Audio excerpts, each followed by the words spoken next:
ఒక్కసారి కొమ్మూరి గోల్డ్ కి కాల్ చేయండి. తాకట్లో ఉన్న మీ బంగారాన్ని విడిపించి మార్కెట్ ప్రైస్ కి వాళ్ళు కొనుక్కుని మిగతా డబ్బులు మీకు ఇచ్చేస్తారు.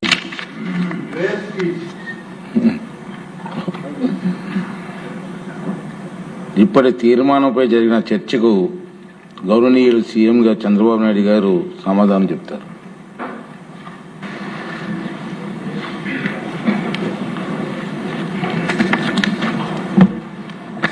అధ్యక్ష,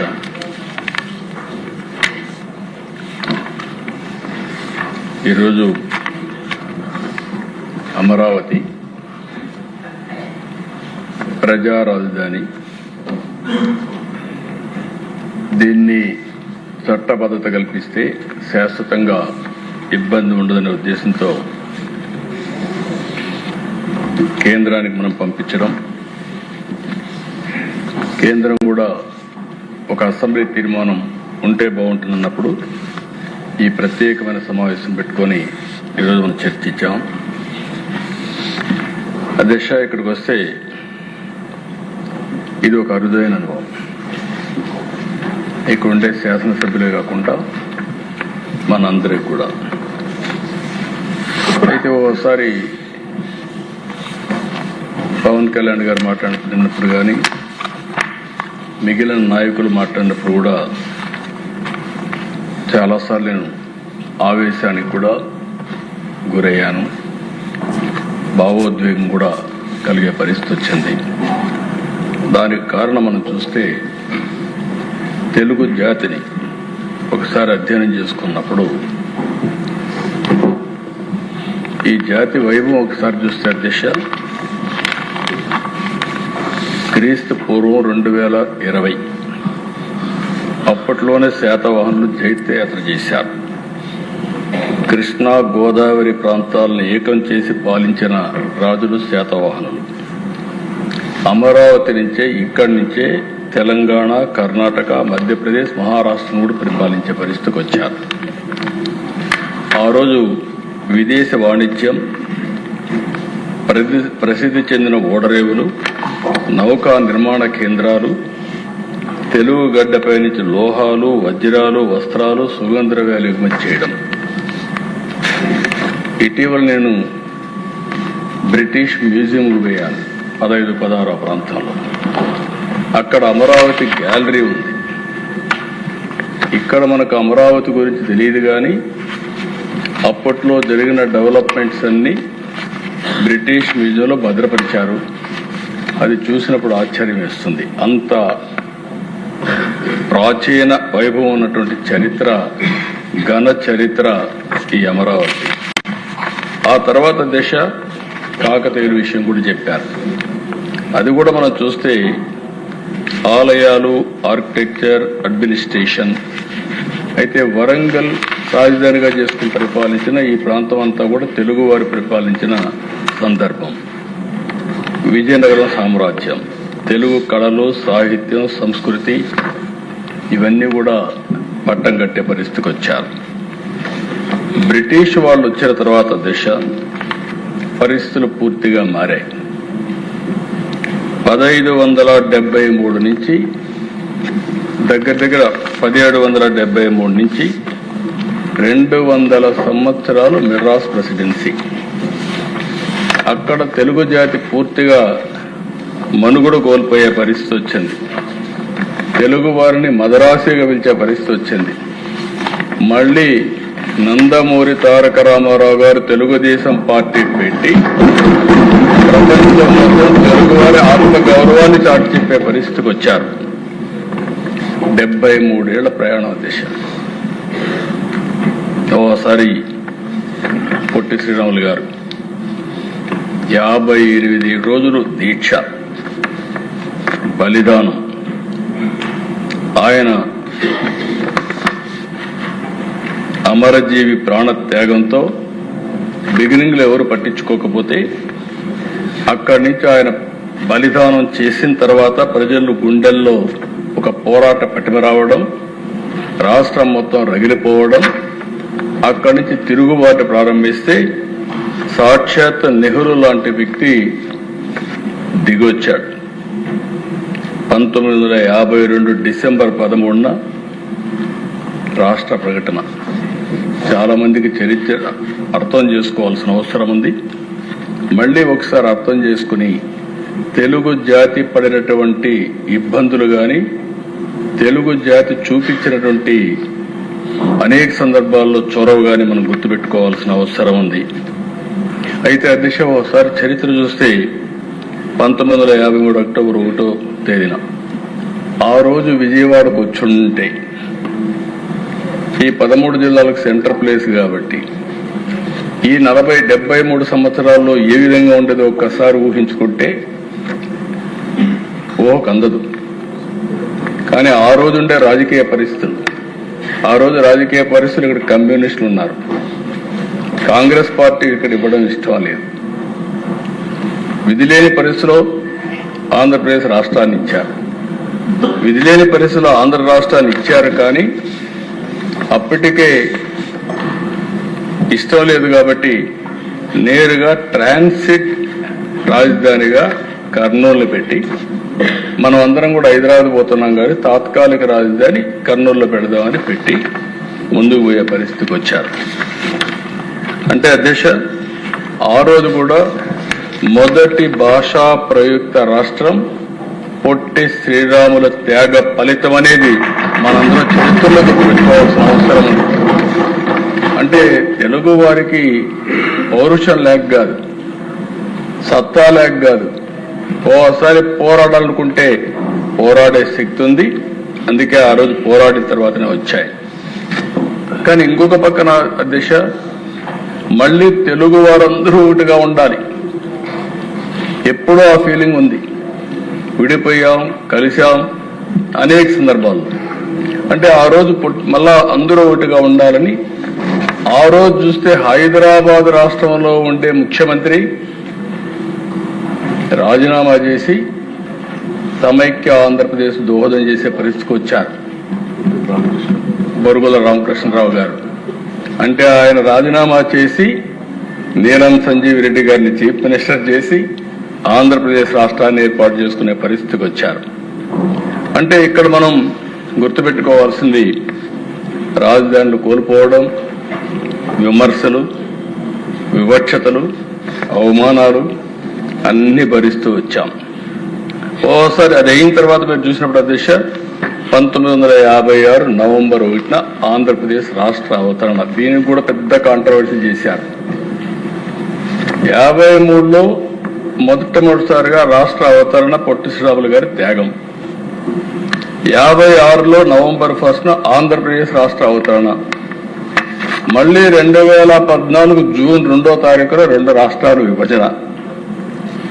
ఏ రోజు జరపాలి ఆంధ్ర రాష్ట్ర అవతరణ అంటే దీనికి సమాధానం లేకపోతే అందరూ ఇది చేస్తామంటే కాదు అని మనం చెప్పే పరిస్థితికి వచ్చాం. అందుకే మొన్న మా డిప్యూటీ సీఎం గారు మేము మాట్లాడుకున్నప్పుడు పొట్టి శ్రీరాములు గారు డిసెంబర్లో ఆత్మార్పణ చేశారు కాబట్టి అప్పుడే జరపదామని జరిపి ఆయన కోసం ప్రత్యేకమైన రోజు ఏర్పాటు చేసిన కూటమి ఎన్డీఏ కూటమి అని చెప్పి కూడా నేను మీకు తెలియజేస్తున్నాను. అయితే అధ్యక్ష, నేను ముందే చెప్పాను, తెలుగుదేశం పార్టీ ఆవిర్భావంతో మదరాసి అనే ముద్ర పోయింది.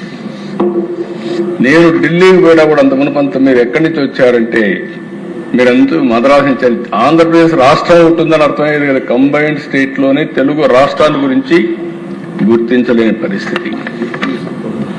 అక్కడి నుంచి ప్రారంభమైన యాత్ర మళ్ళా మీరు చూస్తే ఇప్పుడే డిప్యూటీ సీఎం గారు చెప్పారు, ఎన్టీ రామారావు గారు వచ్చిన తర్వాతనే మొట్టమొదటిసారిగా ఢిల్లీలో తెలుగువారి ఉనికిని గుర్తించడమే కాకుండా ఒక ప్రాంతీయ పార్టీ జాతీయ స్థాయిలో చక్రం తిప్పడమే కాకుండా నేషనల్ ఫ్రంట్ పెట్టి ఎంతో చరిత్ర ఉన్న కాంగ్రెస్ పార్టీని ఓడించి ప్రత్యామ్నాయాన్ని ఏర్పాటు చేసిన మొదటి వ్యక్తి నందమూరి తారక రామారావు.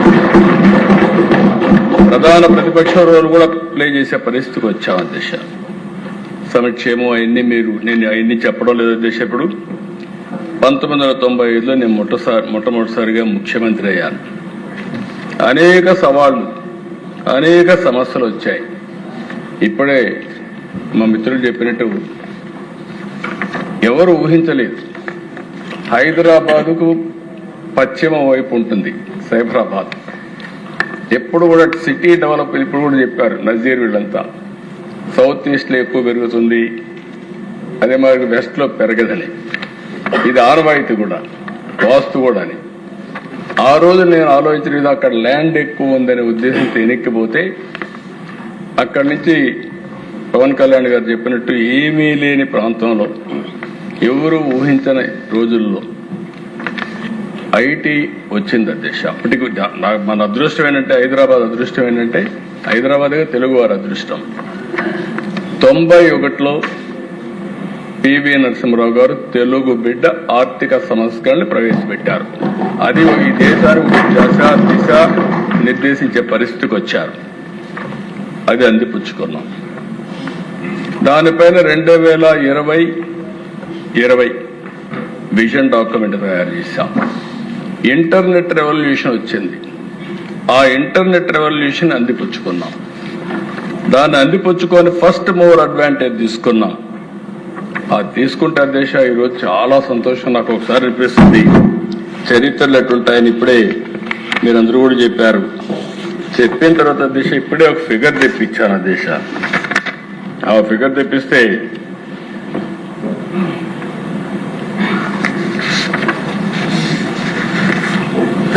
ఈరోజు హైదరాబాద్ అధ్యక్ష 24-25 మా వాళ్ళని లెక్కలేమంటే ఇచ్చారు. ఈ లెక్కలు చూసినప్పుడు Hyderabad state owns revenue receipts 1,40,771 కోట్లు. మొత్తం తెలంగాణ రాష్ట్రం. ఇందులో 70-75% హైదరాబాద్ నుంచి వస్తుందని, హైదరాబాద్ రీజన్ నుంచి. అంటే 1,05,000 కోట్ల రూపాయలు ఒక్క హైదరాబాద్ రీజన్ నుంచి తెలంగాణకు ఆదాయం. అంటే ఈ విషయం మన దగ్గర అక్కడ 1,40,000 కోట్ల ఆదాయం, మంది 95,000 కోట్లు. ఎందుకంటే అధ్యక్ష ఈ విషయంలో కూడా మనం ఒకసారి చెప్పాల్సిన అవసరం ఉంది. ఏం జరిగింది కూడా ఒకసారి చూసుకోవాల్సిన అవసరం ఉంది. ఈరోజు నేను బాధపడడం లేదు. రాజకీయాలు జరుగుతూ ఉంటాయి. అనేక సందర్భాల్లో అనేక విధాల రాజకీయాలు జరిగాయి. ఈ విషయంలో మనం ఒకసారి చూసినప్పుడు ఈరోజు రాష్ట్ర విభజన సమయం. ఇక్కడి వరకు మీరు ఒక్కసారి చూస్తే అధ్యక్ష మధ్యలో కూడా కొన్ని సంఘటనలు జరిగాయి. 69 తెలంగాణ ఉద్యమం వచ్చింది. 1972 జయాంధ్ర ఉద్యమం వచ్చింది. ఈ రెండు ఉద్యమాలు అయిన తర్వాత డెవలప్మెంట్ ఇవన్నీ మళ్ళా జరిగాయి. 2000లో మళ్ళా ప్రత్యేక తెలంగాణ ఉద్యమం, 2014 విభజన వచ్చింది. ఇప్పుడే చాలా మంది షేర్ చేశారు. ఆ రోజు నాదెళ్ల మనోహర్ గారు స్పీకర్ మీ స్థానంలో హైదరాబాద్ అసెంబ్లీలో ఉన్నారు. నేను ప్రతిపక్ష నాయకుడిని. ఏ విధంగా పోరాడాం, అందరం పోరాడింది కూడా మీరు ఒకసారి అదే దిశ. నేను ఆ రోజు ఈ రోజు ఒకటే చెప్పాను. ఆ రోజు హైదరాబాద్లో సైబరాబాద్ నగరాన్ని ఏర్పాటు చేశాం. తెలుగు జాతి కోసం చేశాం. నేను మొట్టమొదట ముఖ్యమంత్రి అవుతాన దిశ అమెరికాకి వెళ్ళాను. 14 రోజులు తిరిగాను. ఎండ్ టు ఎండ్ తిరిగాను. ఆల్ కార్పొరేట్ జైంట్స్ కలిశాను. కలిసి బ్రిక్ బై బ్రిక్ హైదరాబాద్లో సైబరాబాద్లో అభివృద్ధి చేశాం. దేనికోసం అంటే తెలుగు జాతికి పూర్వ వైభవం రావాలి, అన్ని విధాలా బాగుండాలి, వ్యవసాయమే కాదు పారిశ్రామికవేత్తలు కావాలి, ఐటీని అందిపుచ్చుకోవాలని చెప్పి ఉద్దేశంతో చేశాం. ఫలితాలు వచ్చాయి. ఈరోజు గర్వంగా చెప్పగలుగుతున్నా, ఆ రోజు వేసిన ఫౌండేషన్ వల్ల హైదరాబాద్ మోస్ట్ లివబుల్ సిటీగా తయారైంది. ఆ రోజు చేసిన పనుల వల్ల Telangana highest per capita income in the country. తర్వాత వచ్చిన ఏ స్టేట్ కాదు దిశ. ఆ రోజు విభజనప్పుడు నేను ఒకటే అడిగాను, సమన్యాయం చేయండి అని అడిగాను. రెండు ప్రాంతాలని గౌరవించమని అడిగాను. అన్ని ప్రయత్నాలు చేశాం. ఆ రోజు కూడా ఇప్పుడుండే ప్రతిపక్ష నాయకుడు కాదు, ఇప్పుడుండే వైసీపీ నాయకుడు పార్లమెంట్ లో ఉండే దిశ ఎక్కడున్నాడు ఎవరికి తెలియదు. ఎక్కడ ఆ కెమెరాలకు కూడా తప్పకుండా తప్పించుకొని తిరిగే పరిస్థితికి వచ్చారు. అంటే కనీసం దానిపైన ఒక స్టాండ్ చెప్పలేని వ్యక్తి అని చెప్పి నేను మీ అందరికీ విజ్ఞప్తి చేస్తున్నా. అక్కడి నుంచి మళ్ళీ మనం రోడ్డు మీదకి వచ్చాం. ఇప్పుడే పవన్ కళ్యాణ్ గారు చెప్పారు, మిగిలిన వాళ్ళు కూడా చెప్పారు, అనేక సవాళ్లు, సంక్షోభాలు, ఎక్కడ కూర్చోవాలో తెలియదు. 5 ఏళ్లు హైదరాబాద్ కామన్ రాజధాని, 10 ఏళ్లు, ఆ 10 ఏళ్ల తర్వాత వస్తే మళ్ళీ మనం డెవలప్ చేయలేమనే ఉద్దేశంతో అప్పుడే ఇక్కడికి రావడం. ఒక ఎస్సీ ఆఫీస్, అది ఆ ఎస్సీ ఆఫీసే నా క్యాంప్ ఆఫీస్, అదే ఇల్లు, ఒక బస్సు, అక్కడి నుంచి ప్రారంభించాం. తర్వాత దిశ ఒకసారి చరిత్ర, ఇక్కడ ఏ ఇన్ఫ్రాస్ట్రక్చర్ లేదని చెప్పడానికి ఒక ఉదాహరణ, సెక్రటరియట్ వచ్చిన తర్వాత ఇప్పుడు ఇక్కడ ఉండే బిల్డింగ్స్ అన్ని 9 నెలల్లో ఈ అసెంబ్లీ కట్టాం అధ్యక్ష. ఆ రోజు కూడా నారాయణ గారికి ఒకటే చెప్పా, ఎట్టి పరిస్థితుల్లో 9 నెలల్లో కట్టాలన్నాం. 9 నెలల్లో ఈ అసెంబ్లీ కట్టాం. 9 నెలల్లో ఈ సెక్రటరియట్ బిల్డింగ్స్ అన్ని కూడా పూర్తి చేశాం. అయితే నాకు ఎప్పుడు కూడా ఒక కోరిక ఉండేది, ఇంకా పెద్ద ఎత్తున చేయాలని. అందుకనే ఈరోజు సెంట్రల్ విస్తా తయారు చేసి ఐకానిక్ బిల్డింగ్స్ వచ్చి అవన్నీ తయారు చేసే లోపల ఇవి రావాలనే ఉద్దేశంతో కట్టాం. ఈరోజు మనం ఎస్సీ ఆఫీస్ చూస్తే ఇక్కడ ఎలాంటి ఇన్ఫ్రాస్ట్రక్చర్ ఉంది అని చెప్పడానికి ఉదాహరణ, నేను వెకేట్ చేసిన తర్వాత అది హైకోర్టు అయింది. ఆ తర్వాత హైకోర్టు కట్టి వాళ్ళు ఇక్కడ రమ్మంటే అది రాజ్భవన్ అయింది. ఇది ఒక చరిత్ర అన్నమాట. ఏమీ లేవని చెప్పడానికి ఒకే బిల్డింగ్ మల్టీపర్పస్ గా ఉపయోగపడే పరిస్థితికి వచ్చాం. 5 ఏళ్లు కష్టపడ్డాం. ఆ రోజు అధ్యక్ష ఫస్ట్ టైం నేను హైదరాబాద్ అభివృద్ధి చేయాలంటే అమెరికాకి వెళ్ళాను. రెండోసారి ఎన్నికల్లో నేను పదే చెప్పాను, 14 ఎన్నికల కంటే ముందు నాకు సింగపూర్తో పరిచయాలున్నాయి, ఒక విశ్వాసం ఉంది వాళ్లకు. ఈసారి నేను సింగపూర్ సపోర్ట్ తీసుకుంటాం, సింగపూర్ కంటే మెరుగైన అమరావతిని నిర్మాణం చేస్తాం, రాజధాని నిర్మాణం చేస్తున్నారు చెప్పాను. ఆ మాట చెప్పి నేను నేరుగా సింగపూర్కి వెళ్ళాను. నేను ఒకటే రిక్వెస్ట్ చేశాను గవర్నమెంట్, రాజధాని లేదు. అయితే ఆ దిశ ఒక్క విషయం అందరం గుర్తుపెట్టుకోవాలి, నేను ఆ రోజు కూడా చాలా హోందాగా ప్రవర్తించాను, ఇప్పుడు కూడా అదే మరుగున్నాను. నేను హైదరాబాదు సైబరాబాద్ నిర్మాణం చేశాను, మీ అందరికంటే ఎక్కువ కష్టపడ్డాను. తెల్లవారుతో 6 గంటలకు రోడ్డు మీదకి వెళ్ళేవాడిని, 75 సార్లు వెళ్ళిన దిశ. మీరు ఆ రోజు ఉన్నారు, కేబినెట్ లో ఉన్నారు, కొలీగ్ గా ఉన్నారు, అన్ని చూశారు. బస్ వేసుకొని తిరిగాను, వాడలు తిరిగాను. ఈ 9 మున్సిపాలిటీలో నీళ్లు లేకపోతే ఒక్క సంవత్సరంలో గోదావరి నుంచి నీళ్లు తీసుకొచ్చి హైదరాబాద్ లో అభివృద్ధి చేసిన సంఘటనలు, అలాంటి చాలా సంఘటనలు మీరు చూసాం. అయితే ఆ దిశ ఇక్కడికి వచ్చినప్పుడు నేను ఎప్పుడు కూడా హైదరాబాదు, అది కూడా తెలుగు వాళ్ళే. ఇప్పుడే చాలా చక్కగా చెప్పారు, మనమంతా కూడా జాతీయత, దేశం బాగుండాలి, అదే సమయంలో ఒక రాష్ట్రం, ఇక్కడుండే జాతి కూడా బాగుండాలి. అయితే దాంట్లో మళ్ళీ ఇంకో పక్క ఇప్పుడే వారు చెప్పినట్టు సబ్ రీజనల్ అంటే తెలంగాణ ఆంధ్ర రెండు ఒకటే, అక్కడ తెలుగు వాళ్ళు ఇక్కడ తెలుగు వాళ్ళు. వివక్ష చూపించడం కరెక్ట్ కాదు, కానీ చూపిస్తే కూడా నేను ఒకటే మాట చెప్పా, ఇద్దరికీ న్యాయం చేయాలని చెప్పా. ఈరోజు అంతా కూడా నేను చెప్పినటువంటి ఇంబ్యాలెన్స్ ఉన్నా మళ్లీ కష్టపడతాం, ఈ ప్రాంతాన్ని అభివృద్ధి చేసుకుంటాం. అదే సమయంలో దేశంలోనే హైదరాబాద్ అమరావతి రెండు కూడా 1-2గా ఉండాలి, ఇద్దరు కలిసి ముందుకు పోవాలని నా ప్రగాఢమైనటువంటి సంకల్పం, ఆలోచన కూడా అధ్యక్ష. దానికోసమే ఇక్కడ ఒక చరిత్ర కూడా మీరు గుర్తుపెట్టుకోవాలి అధ్యక్ష. ఎక్కడ రాజధాని పెట్టాలి, పెద్ద ఎత్తున చర్చ జరిగింది.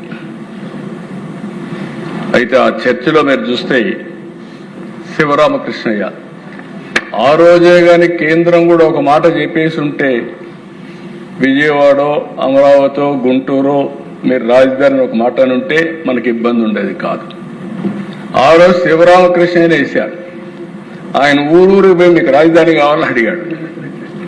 ఎవరైనా రాజధాని ఇస్తా ఉంటే ఎవరు అంటారు సార్? విశాఖపట్నం పోయాడు, మీకు రాజధాని కావాలని మాకు కావాలన్నారు. తిరుపతి పోయాడు రాజధాని, కర్నూలు పోయాడు అడిగాడు, ఎవరు శ్రీకాకుళం కూడా వెళ్ళాడు. అన్ని దిక్కులు అడిగే కొందుకు అందరూ కూడా మాకు కావాలన్నారు. కానీ అధ్యక్ష 46% విజయవాడ, గుంటూరు మధ్యలో రాజధాని పెట్టాలని చాలా స్పష్టంగా చెప్పారని శివరామకృష్ణయ్య రిపోర్ట్ ఇచ్చాడు. ఈరోజు మీరు ఆలోచిస్తే అధ్యక్ష, ఆ రోజు అసెంబ్లీలో ఉండే కొంతమంది మెంబర్స్ ఉన్నారు, చర్చకు వచ్చింది. నేను ఆ రోజు కూడా ఒకటే చెప్పాను, సెంట్రల్ ప్లేస్ లో రాజధాని ఉండాలి. అటు 12 ఇటు 12 నియోజకవర్గాలు, 13వ నియోజకవర్గం సెంట్రల్ లో ఉండే నియోజకవర్గం గుంటూరు నియోజకవర్గం అధ్యక్ష. దీనికంటే ఇంకొక జస్టిఫికేషన్ లేదు. లాజిస్టిక్స్ వైజ్ చాలా స్పష్టంగా ఉంది.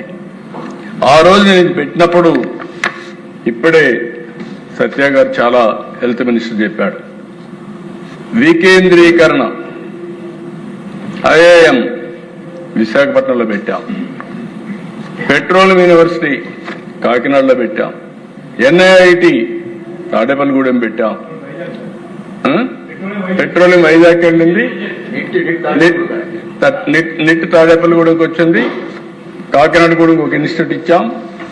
అదే సమయంలో Amaravati all India institute of medical science వచ్చింది. ఇక్కడి నుంచి మళ్ళీ తిరుపతి ఐఐటి, ఐజర్ వచ్చింది. కర్నూలులో IIIT ఇచ్చాం. అదే సమయంలో ఇరుజు యూనివర్సిటీ పెట్టాం.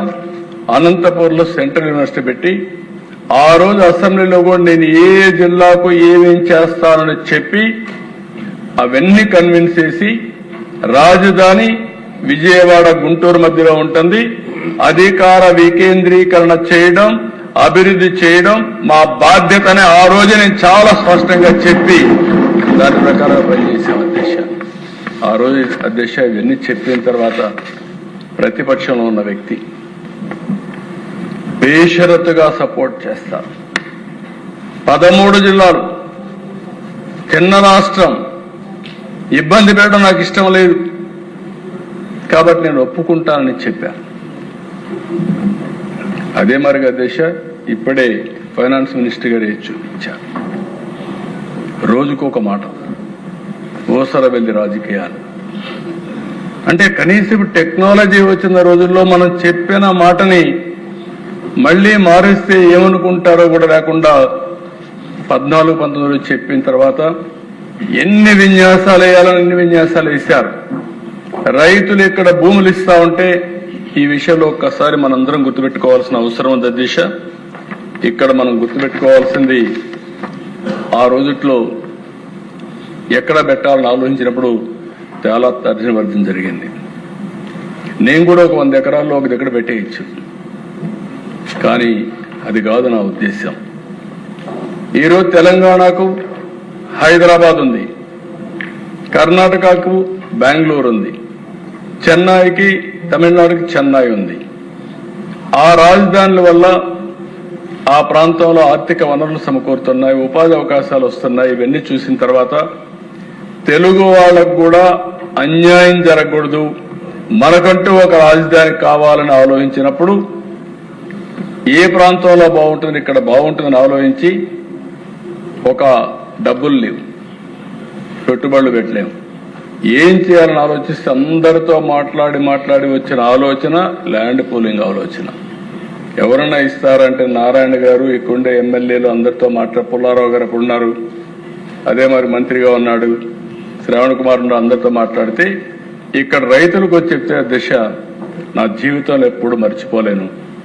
4-5 మీటింగ్లు మాట్లాడిన తర్వాత 58 రోజుల్లో 34,400 ఎకరాలకు కన్సెంట్ ఇచ్చి 34,000 ఎకరాలు జీరో డిస్ప్యూట్, ఎక్కడా డిస్ప్యూట్ లేకుండా ల్యాండ్ ఇచ్చారు.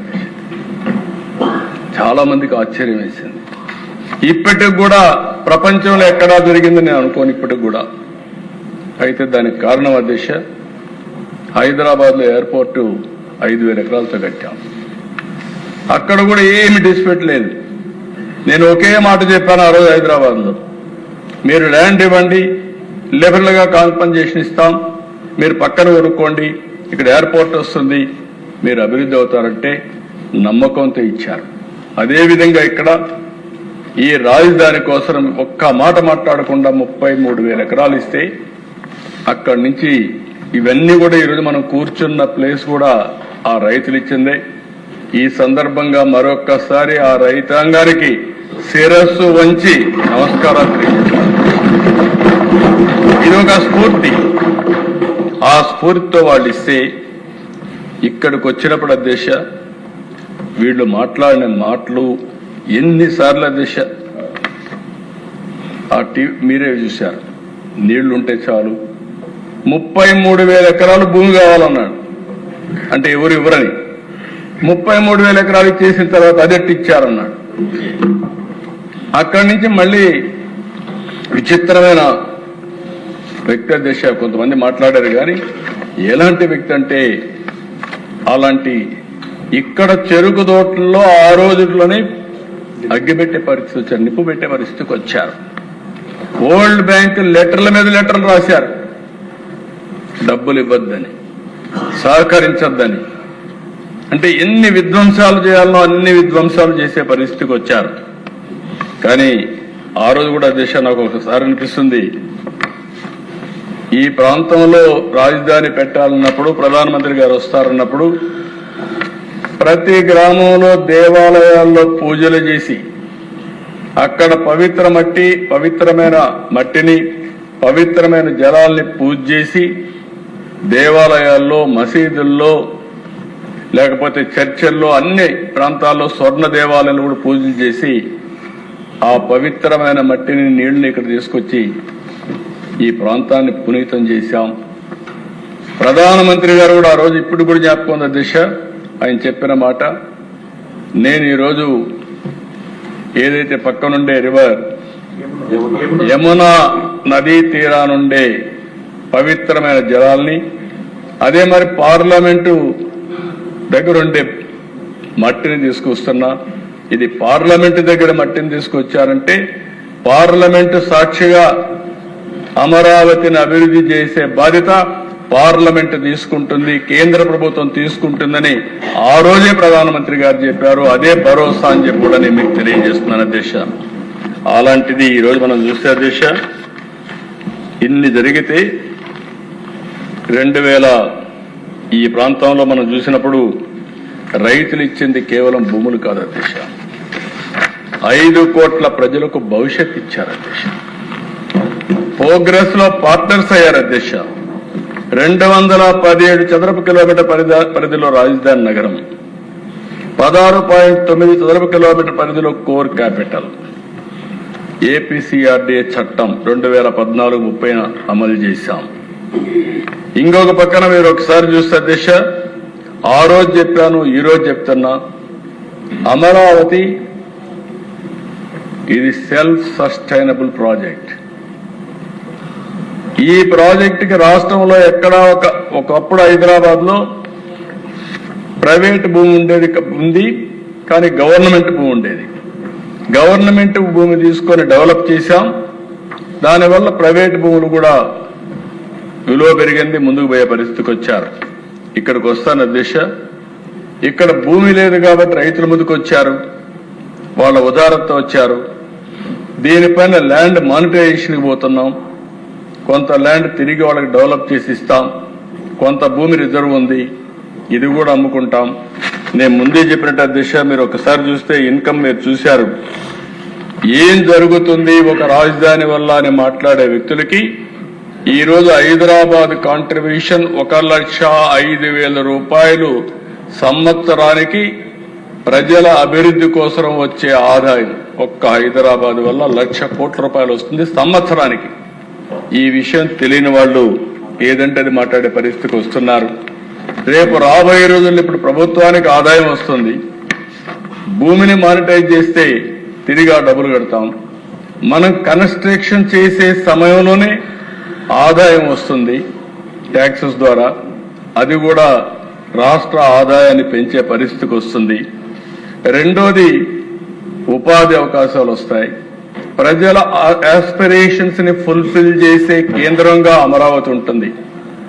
నాకు అమరావతి అంటే ఒక్క విషయం మనం గుర్తుపెట్టుకోవాల్సిన అవసరం ఉంది. ఇలాంటి అమరావతిని మనం అభివృద్ధి చేస్తా ఉంటే 2019 తెలుగు జాతి మళ్ళీ ఎన్ని ఛాలెంజెస్ ఉంటాయంటే అన్ని ఛాలెంజెస్ అధికారంలోకి వచ్చాడు. మళ్లీ దురదృష్టం వెంటాడింది. రాజధాని పైన చీకట్లు. ఒక్క ఛాన్స్ ఇవ్వడంతో 30 ఏళ్లు వెనక్కెళ్లిపోయే పరిస్థితికి వచ్చాం. ప్రజావేదిక కూల్చడంతో ప్రారంభమైంది విధ్వంస పాలన.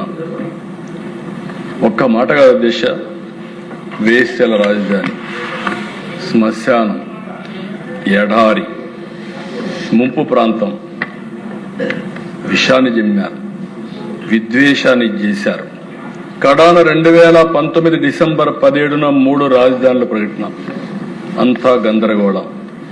మామూలుగా మీరు ఒకసారి చూస్తే భూములు ఇచ్చిన రైతులపైన ఉక్కుపాదం, కేసులు వేధింపులతో ఆగిన గుండెలు, చరిత్రలు నిలిచిపోయేలా 1631 రోజుల పాటు రైతుల పోరాటం, అన్ని వర్గాల మద్దతు, న్యాయస్థానం నుంచి దేవస్థానం వరకు యాత్ర, అమరావతి నుంచి అరసవల్లి పేరుతో పోరుబాట, పాదయాత్రలో రైతులు మహిళలపై దాక్షికం, అడుగడుగున అడ్డంకులు, అడ్డుగోలుగా కేసులు, కాళ్లతో తన్నారు, జుట్టుపట్టుకొని ఇచ్చారు, కీచక పర్వాన్ని చేశారు. వైసీపీ 3 రాజధానుల కుట్రను శాసనమండలిలో సెలెక్ట్ కమిటీకి వేస్తే టెక్నికల్ ప్రాబ్లం చూపించి గవర్నర్కి పంపించి, అంటే అక్కడ సెలెక్ట్ కమిటీలో పంపిస్తే చైర్మన్ పంపించిన దాన్ని తొక్కిపెట్టి సెక్రటరీ ద్వారా గవర్నర్కి పంపించి ఆ బిల్లు పాస్ చేస్తే హైకోర్టుకి వెళ్తే హైకోర్టు రాజధాని కాపాడే పరిస్థితికి వచ్చింది. అధ్యక్ష, అరాచకాలకు ఎంత పరాకాష్ట అంటే ఇది ఒక ఉదాహరణ మాత్రం. అప్పట్లోనే మీరు చూస్తే జాతీయ మీడియా, అంతర్జాతీయ media, the Indian express YCP భారీ మూల్యం చెల్లించాల్సి వస్తుందని ఆ రోజే రాశారు. ఆ భారీ మూల్యమే 151 సీట్ల నుంచి 11 సీట్లకు వచ్చే పరిస్థితి వచ్చింది. ఇది మనం చెప్పడం కాదు అధ్యక్ష. ఇంకో పక్క ఎకనామిక్ టైమ్స్ భారీ తిరోగమనం. ఆంధ్రప్రదేశ్ రాష్ట్రం 80 సంవత్సరాలు వెనక్కెళ్లిపోయింది.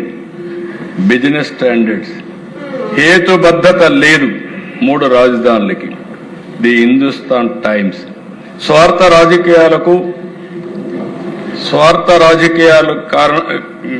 రాజకీయ కారణాలు భవిష్యత్తుకు నాశనం చేస్తాయని చెప్పారు.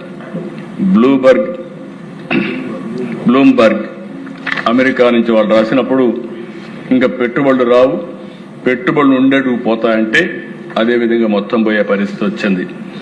ది హిందుస్థాన్ బిజినెస్ లైన్ 3 రాజధానుల నిర్ణయం వల్ల ఇది మళ్లీ ఒక తుగ్లక్ నిర్ణయం, ప్రపంచంలో ఎక్కడా లేదని రాసే పరిస్థితికి వచ్చారు.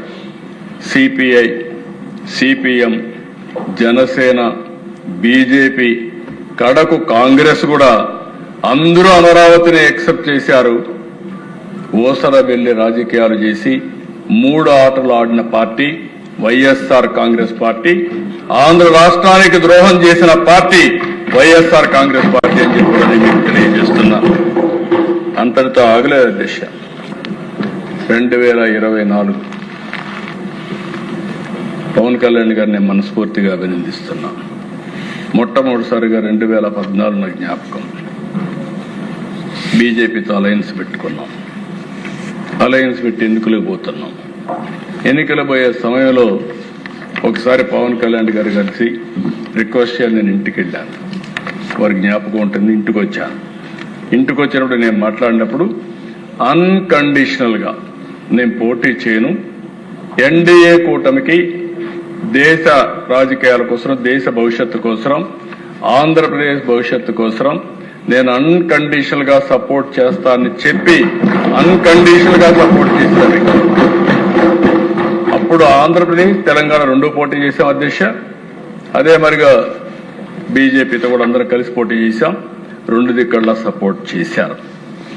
అక్కడి నుంచి మళ్ళీ ఇవన్నీ చూసిన తర్వాత అందరం బాధితులమే ఇక్కడ ఉండేవాళ్ళం. డైరెక్ట్ గా ఇండైరెక్ట్ గా అందరం బాధితులమే, అందరం కూడా సఫర్ అయ్యాం. అది చూసిన తర్వాత ప్రజల్లో ఒక ఆవేశం, బాధ వచ్చింది. రాష్ట్ర భవిష్యత్తును కాపాడుకోవాలని వచ్చారు. అప్పుడే నేను ముందే పవన్ కళ్యాణ్ గారు మీ జైల్లో ఉన్నప్పుడు చెప్పారు, మేమందరం కలిసి పోటీ చేయాలని నిర్ణయించాం. చరిత్ర దశ నేను చాలా ఎన్నికలు పోటీ చేశాను, కానీ 194% స్ట్రైక్ రేట్తో 175కు 164 సీట్లు గెలిచిన ఏకైక ఎన్నిక 2014. ఇది 3 రాజధానులకు వ్యతిరేకంగా ఇచ్చారు, ప్రజా వ్యతిరేక కార్యక్రమాలకు వ్యతిరేకంగా ఇచ్చారు. మళ్లీ మంచి రోజులు ప్రారంభమైనాయి. కేంద్రం ఇమ్మీడియట్ గా 15,000 కోట్ల రూపాయలు శాంక్షన్ చేశారు. ఇప్పుడే పవన్ కళ్యాణ్ గారు చెప్పినట్టు డబ్బులు ఎట్లా మొబిలైజ్ చేయాలో అన్ని కూడా మొబిలైజ్ చేశాం. మళ్లీ 2025 మే 2న పనులు రీస్టార్ట్ చేశాం. నేను అనుకోవడం చరిత్రలో ఒక సిటీలో ఫౌండేషన్ వేసి పనులు రీస్టార్ట్ చేసింది ఏకైక ప్లేస్ అమరావతి అవుతుంది ప్రధానమంత్రి గారికి. ఇంతవరకు ఎక్కడా జరగలేదు. మళ్లీ నేను ఒకటి హామీ ఇస్తున్నాను అధ్యక్ష, 2028 పనులన్నీ పూర్తి చేసి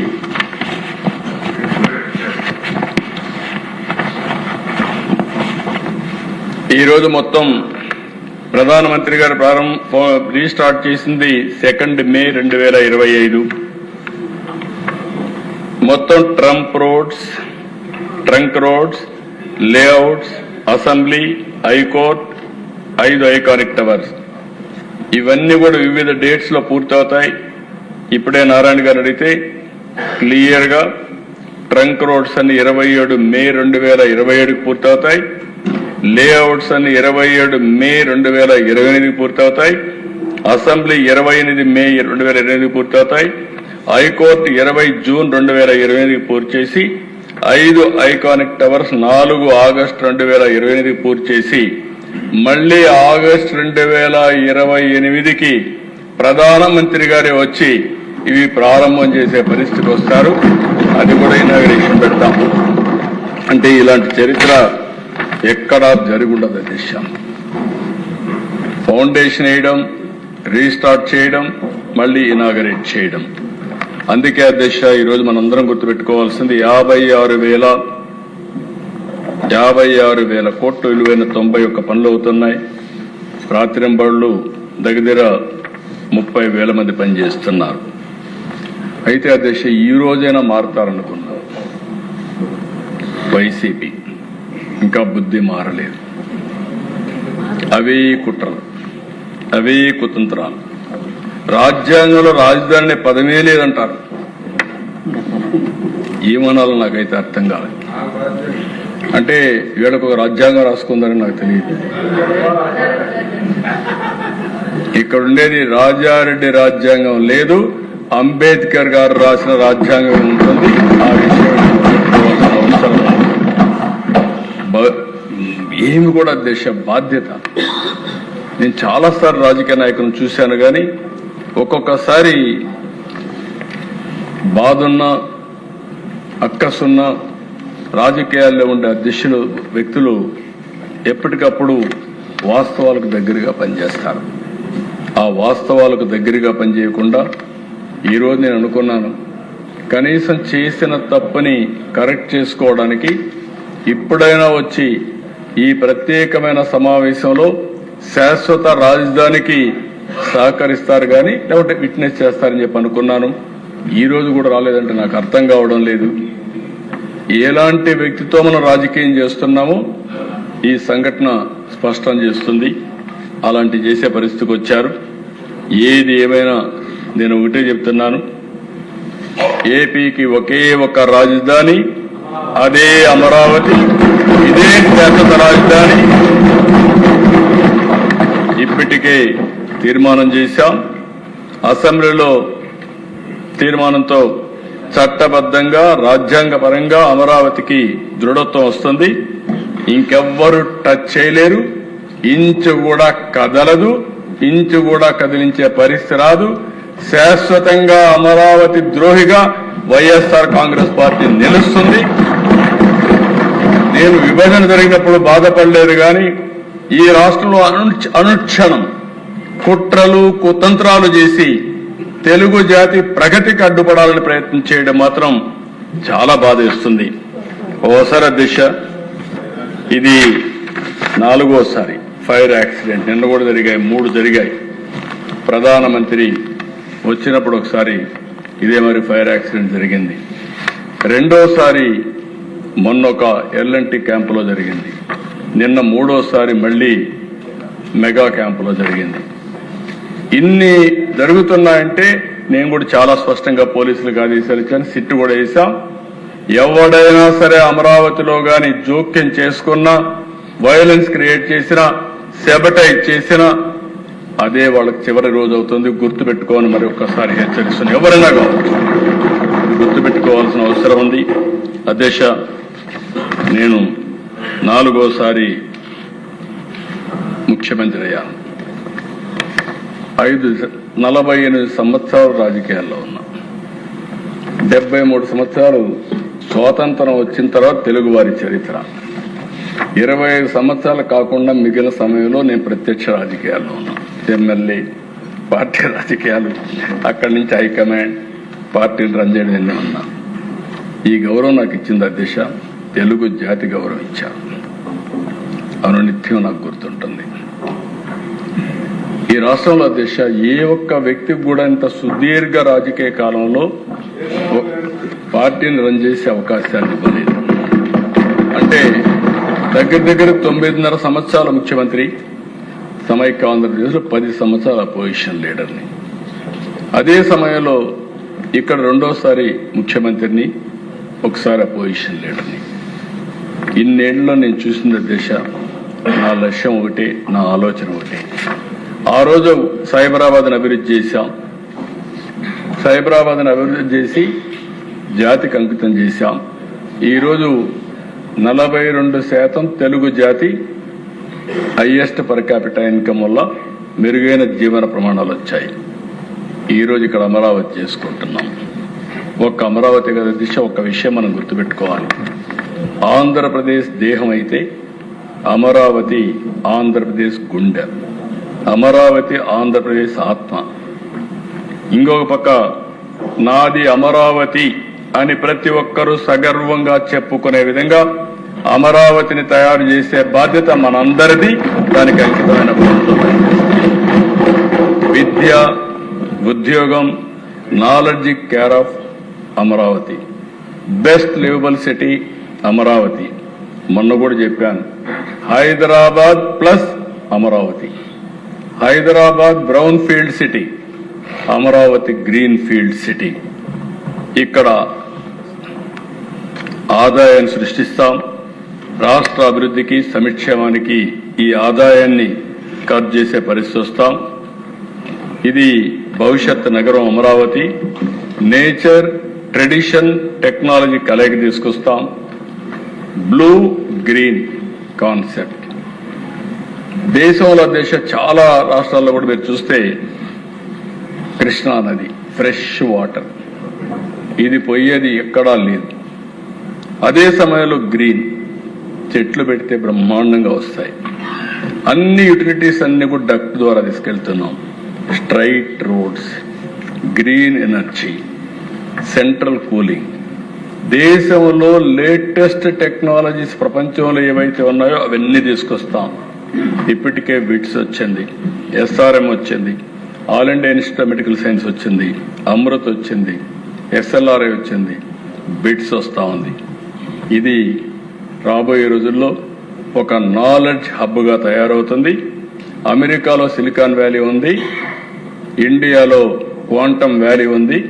ఆ క్వాంటమ్ వ్యాలీ ఎక్కడుందంటే దానికి చిరునామా అమరావతి అని మరొకసారి మీకు తెలియజేస్తున్నా. 2025 నాటికి ఇవన్నీ చెప్పాను, పూర్తి చేస్తాం. ప్రపంచం మొత్తం ప్రధానమంత్రి గారితో ఇనాగరేట్ చేస్తాం. దేశంలో ఇప్పుడు ఉండే నగరాలన్నీ ఒకప్పుడు కట్టిన నగరాలు. హైదరాబాద్ ఇటీవల కాలంలో కట్టిన నగరం, అమరావతి ఫ్యూచర్ నగరం, భవిష్యత్ నగరం, వరల్డ్ బెస్ట్ నగరంగా తయారు చేసి ఈ జాతికి అంకితం చేసి దేశమే గర్వపడే విధంగా అమరావతిని తయారు చేసే బాధ్యత మనం తీసుకుంటాం. ఒకే రాజధాని, అభివృద్ధి మాత్రం అన్ని ప్రాంతాలు. గడిచిన కాలంలో మూడు ముక్కలాట ఆడారు, రాష్ట్రాన్ని భ్రష్టు పట్టించారు. ఈరోజు స్పష్టంగా నేను హామీ ఇస్తున్నా, 3 రీజియన్లుగా అభివృద్ధి చేస్తాం. Visakhapatnam region, Amaravati region, Tirupati region వస్తాయి. ఈ 3 కూడా మెగా సిటీలు డెవలప్ చేస్తాం. అన్ని ప్రాంతాలు అభివృద్ధి చేస్తాం. ఇప్పటికే మెగా ప్రాజెక్టులు వచ్చాయి. విశాఖ గూగుల్ ఎవ్వరూ ఊహించలేదు. $15 బిలియన్, 1 గిగావాట్ కెపాసిటీతో డేటా సెంటర్ వచ్చింది. ఏఐ వస్తుంది. ఏప్రిల్లో ఫౌండేషన్ ఇస్తున్నాం. 3 సంవత్సరాల్లో ఫేజ్ 1 పూర్తి చేసి విశాఖపట్నానికి అంకితం చేసే జాతికి అంకితం చేస్తాం. నిన్నే Anakapalli RCR Mittal Nissan steel city, ఇది ప్లాంట్ కాదు, ఒక సిటీని నిర్మాణం చేస్తున్నాం. అక్కడ ప్రజలకి మనస్ఫూర్తిగా నమస్కారాలు తెలియజేస్తున్నా.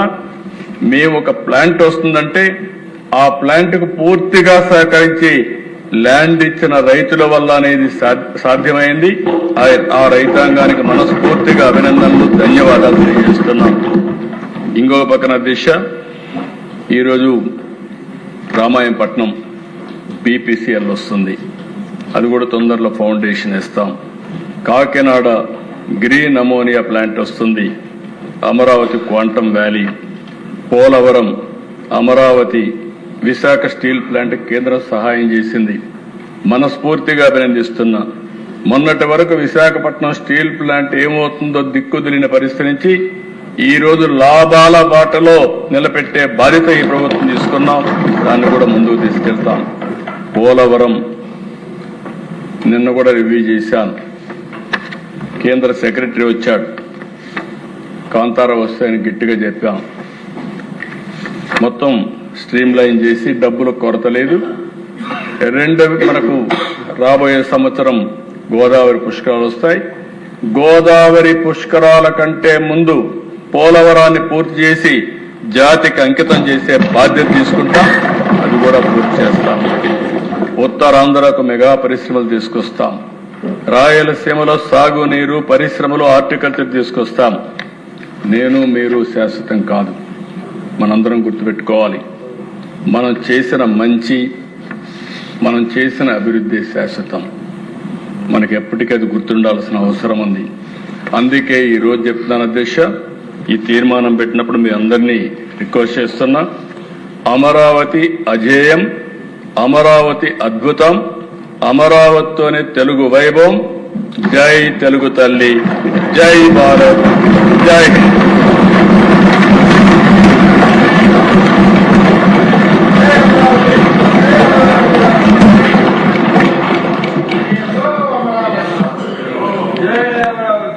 నేను తీర్మానం పెట్టాలని పని అనుకుంటా. ఓకే అండి. గౌరవ ముఖ్యమంత్రి గారు ప్రవేశపెట్టిన తీర్మానం సభా సమక్షంలో ఉంది. అనుకూలంగా ఉన్నవారు అవునానండి, వ్యతిరేకంగా ఉన్నారు కాదనండి.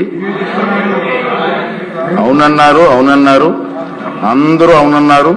తీర్మానం ఏకగ్రీవంగా ఆమోదించబడింది.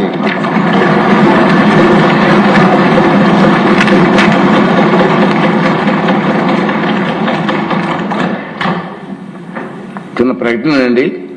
28 మార్చి 2026 ఇప్పుడు 16వ శాసనసభ 6వ సమావేశాలు గణాంకాలు తెలియజేస్తున్నాను. సభ ఒక రోజు సమావేశం అయింది.